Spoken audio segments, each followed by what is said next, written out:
बांधव,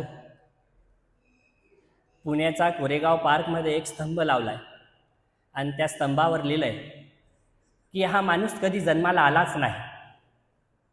हा माणूस कधी जन्माला आलाच नाही कारण हा माणूस कधी मेलाच नाही. हा माणूस जन्माला आलाच नाही म्हणून हा माणूस कधी मेलाच नाही. हे एक तेजोमय तेजस्वी असं वलय होतं जे पृथ्वीवरती आलं. त्यानं आपल्या राज्याला, आपल्या देशाला आपल्या तेजानं प्रज्वलित केलं आणि पुन्हा आपल्या व्यवस्थेत जाऊन थांबला. मला असं वाटतं पुण्याचा कोरेगाव पार्कच्या त्या स्तंभावर हे लिहिलेलं वाक्य आदरणीय स्वर्गीय अजितदादांसाठीच आहे आणि ते त्याचसाठी लिहिलं गेलं असेल.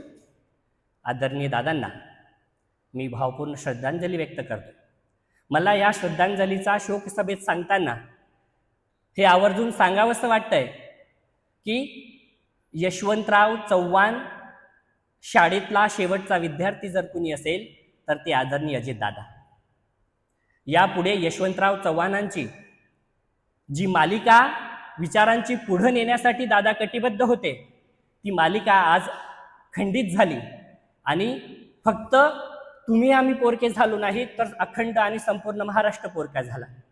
आणि ह्या पोरकेपणातनं सावरण्यासाठी आता अजितदादांचा प्रत्येकानं एक एक विचार जर आपल्या मनी बाळगला, प्रत्येक राजकारण्यानं तो विचार जर आपल्या मनी बाळगला, आपल्या स्वकर्तृत्वात आणला, तर महाराष्ट्र पुन्हा दादांचा स्वप्न पूर्तीसाठी पुन्हा त्या ताकदीने उभं राहील आणि महाराष्ट्र आपल्याला वेगळ्या वळणावर दिसेल. संभाजी महाराज गेल्यानंतर पुन्हा ज्या पद्धतीनं औरंगजेबला झुलवून ठेवताना त्याला पुन्हा कसं यशस्वी होऊ दिलं नाही, त्याच पद्धतीनं अनीतीचा विचार या महाराष्ट्रात रुजू देऊ नये यासाठी अजितदादांचे समर्थक म्हणून, अजितदादांचे चाहते म्हणून आपल्याला काम करावं लागेल. मला असं वाटतं या ठिकाणी प्रत्येक शोकसभा, शोक संदेश व्यक्त करताना प्रत्येक व्यक्तीनं आवर्जून दादा गेल्यानंतर कसं नुकसान झालं, मला असं वाटतं तर त्यापेक्षा अधिकचं नुकसान दादा गेल्यानंतर या ठिकाणी झालेलं आहे आणि ते नुकसान येणाऱ्या काळात कधीच भरून निघणार नाही. म्हणून दादांबद्दल जर भावना असतील, जर आपल्याला त्यांना पुढं आपल्या विचारांमध्ये जागवायचं असेल तर दोन गोष्टी आपण आवर्जून लक्षात ठेवल्या पाहिजे की दादा म्हणजे मातीतला नेता. शहरी राजकारण आणि ग्रामीण राजकारण याचा दुवा साधणारं जर कुठलं नेतृत्व महाराष्ट्रात असेल तर ते आदरणीय अजितदादा.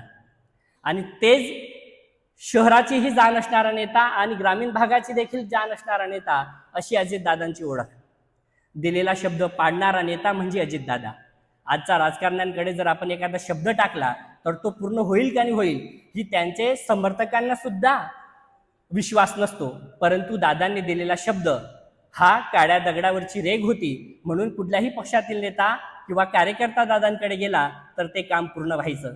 मला असं वाटतं दादांचं ज्या पद्धतीनं काम होतं, दादांची ज्या पद्धतीनं कार्यशैली होती, त्या कार्यशैलीला जर विचारात ठेवलं तर दादांच्या भाषेत सांगायचं झालं तर दादा नेहमी तरुण आणि येणाऱ्या पिढी आणि नेतृत्वाकडे बघून राजकारण करायचे आणि बोलायचे.